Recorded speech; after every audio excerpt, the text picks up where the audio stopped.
So ito na po yung Lake Buhi na makikita natin. Wala tayong malaking alon na makikita. Bagamat may low pressure pa rin. Grabe, ang ganda. Kita mo yung mga bundok.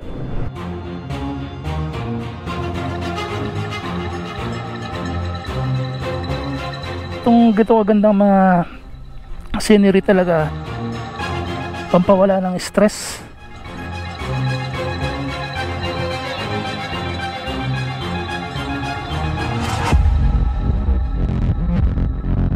Okay, so kanina galing tayo dun sa itaas itong Mount Isarog, dun sa Consosep na sakop na ng Tigaon. Ang next destination natin ngayon ay pupunta tayo ng Buhi, part pa rin ng Camarines Sur. Pero bago tayo pumunta doon, silipin muna natin tong Deer Farm dito.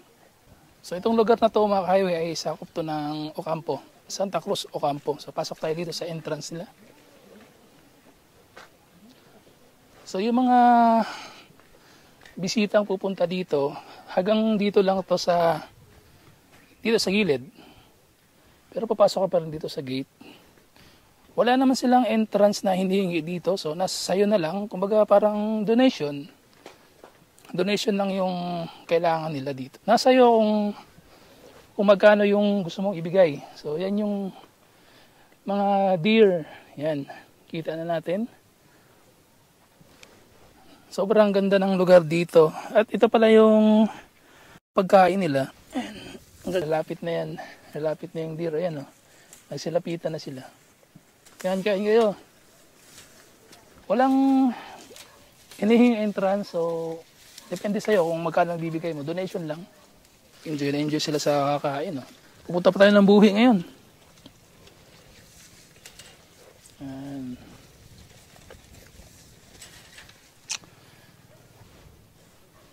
So yung motor natin nasa labas. Yan. Hanggang dito lang talaga tayo sa part na to. Hindi tayo pwedeng pumasok. Kasi para maiwasan na rin yung disgrasya, di ba? Kasi yung mga hayop yan eh. Baka iniwasan nila na baka may masaktan na mga bisita. Kaya hanggang dito lang tayo dito sa part na to.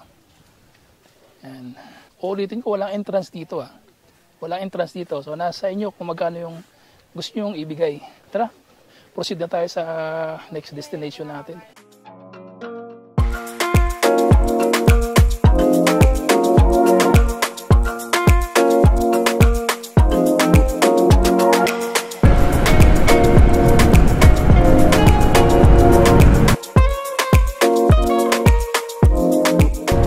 Naku, umulan. Hanap tayo ng masisilungan dito. So itong intersection na to sa Hanawan, tandaan nyo to ha, itong pinanggalingan natin, pagaling ka dun sa Pili, so kakaliwa ka dito dun sa pinanggalingan natin, paakyat ng Mount Isarog. Ito na makalsada na to, ito na yung papunta ng Buhi, papunta ng Iriga.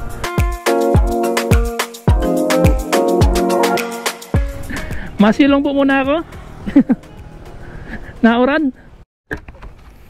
Bili mo na ako mais bago pumunta doon. Yan yung sweet corn na yun, no? Saro lang. Isnakan ko lang at yan pag yaon ako duman sa Buhi. Eh, talaga din nagbabakal sa kuya na para duman sa Buhi. Ining hilaw. Ay, nina. Nanamitan ko na. So, itong kalsada to is Hanawan Road. So ayun si Nanay Herminia, napahaba yung usapan namin. Anong oras na? Pag-aalauna na. Dami namin napag-usapan about sa agrikultura. So number 1 nga itong palay na pangunahing nabuhay dito sa Bicol. Pangalawa itong mais. So pangatlo na itong gulay-gulay, itong mga tatanim ng mga gulay. So sabi rin ni Nanay na mas maganda daw yung kita sa gulay, sabi niya. Kasi dito sa palay tsaka sa mais, marami daw ang nalulugi dahil sa maraming mga kadahilanan. Isa na rin yan yung biglang bumababa yung presyo kapag oras na lang anihan. Itong Bicol din kasi lagi itong dadaanan ng bagyo, kaya naapektuhan din yung mga agrikultura dito. Nakikita natin yung sa unahan ng mga bundok, maulan-ulan doon. Yan yung magiging hadlang sa biyahe natin ngayon, yung ulan.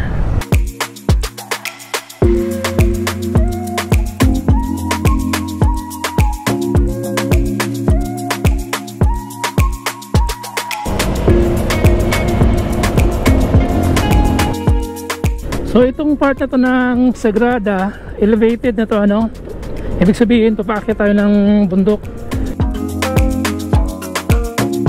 At makikita natin dito yung kapatagan sa baba na puro pala, yung ganda ng pagmasdan, no? So yun nga ang pangit ngayon, no? Kasi umuulan, no? Nakailang stopover na tayo. So wow, ganda, oh. Grabe, ang ganda. Kita mo yung mga bundok. Wow, ganda, grabe.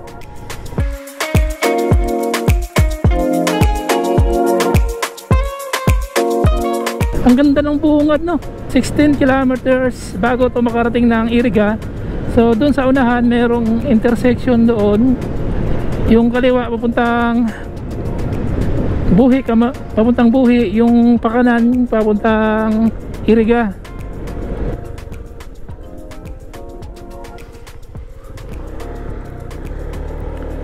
Dito nga tayo, palipad nga tayo ng drone dito. Wow, ganda naman ng mga nakikita natin dito.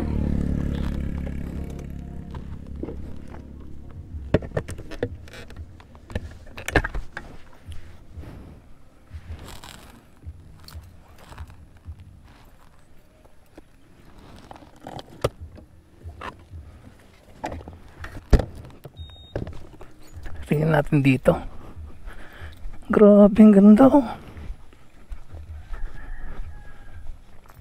Wow.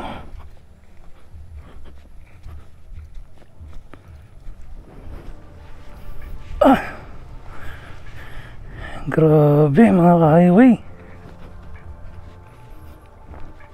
Ang ganda. Meron pa dun, oh.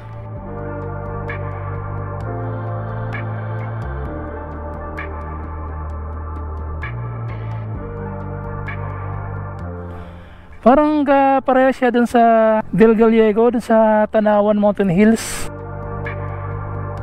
Ang ganda. So merong tulay dun sa baba. Paano, parang gusto ko pumunta dun sa baba, eh. Meron silang tulay dun, no?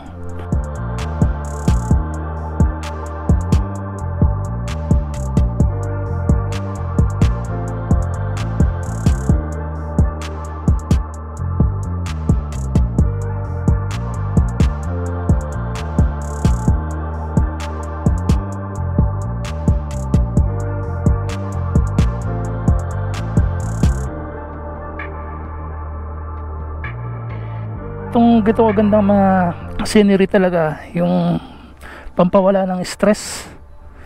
Oh, kita mo yung mga buwang bulubundukin. So meron pa nga dun sa unahan. So mamaya titignan natin doon kung ano yung meron doon. So dito talaga grabe, solid. Talagang stress reliever talaga itong ganito kagandang senaryo. Grabe, ang tindi na, no? Babalikan ulit natin yan sa mga susunod na panahon. Shoutout sa mga brother ko dyan na nagpa-vlog na rin. Pasyalan nyo kasi itong Bicol para naman makita nyo rin itong ganda nitong Bicol. Kaya mahal ko itong Bicol dahil sa angkin nitong ganda na dito ko lang talaga nakita. Although may mga magandang lugar din naman sa ibang lugar. Basta itong Bicol kasi kakaiba yung ganda na meron siya. Solid, grabe.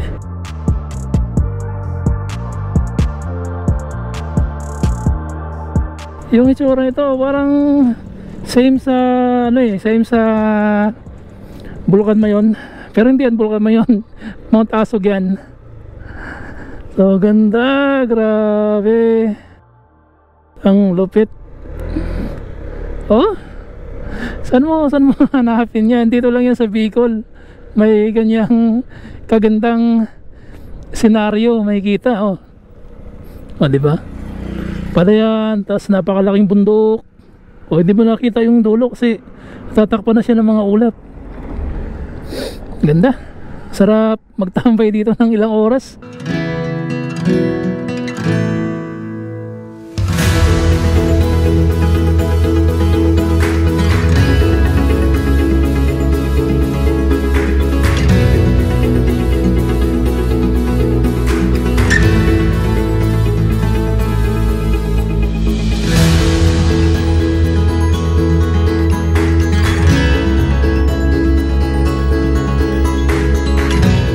buti na lang medyo umaraw-araw na. Oh. Kanina talaga binabayo tayo ng ulan eh. Nakikita ko sa unahan na ascending na naman yung kalsada. Oh. Sabihin, akit na naman tayo ng bundok nito. Oh. Ayan. So ayan, maaraw na.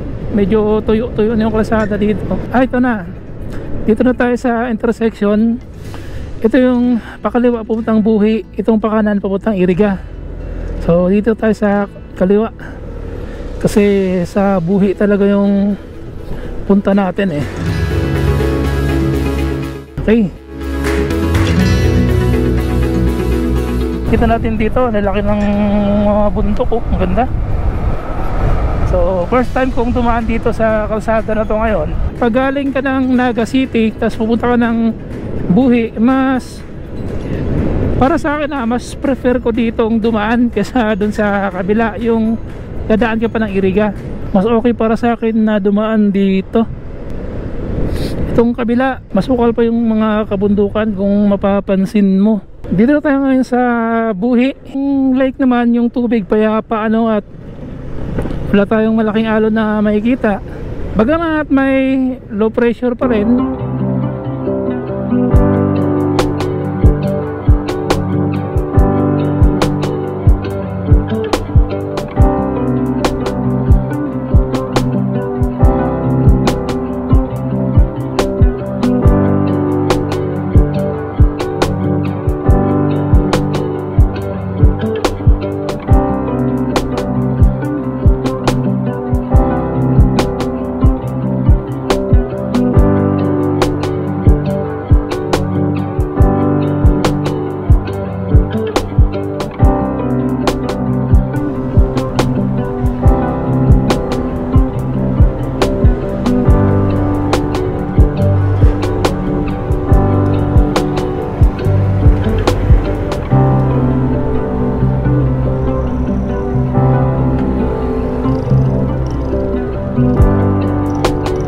Dito tayo sa may pier nila dito. Maliwalas yung weather dito sa Buhi.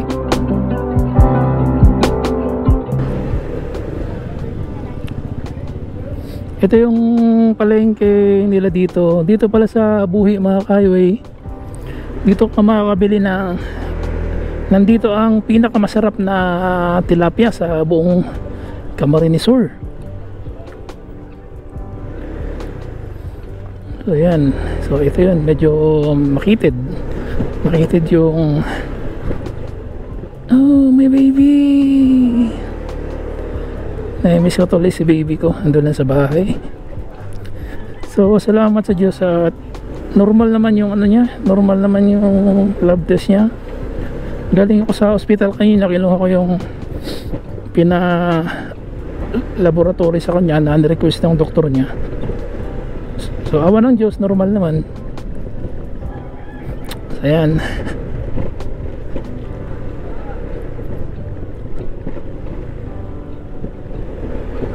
Hanap tayo ng mapaparkingan dito mga ka-highway.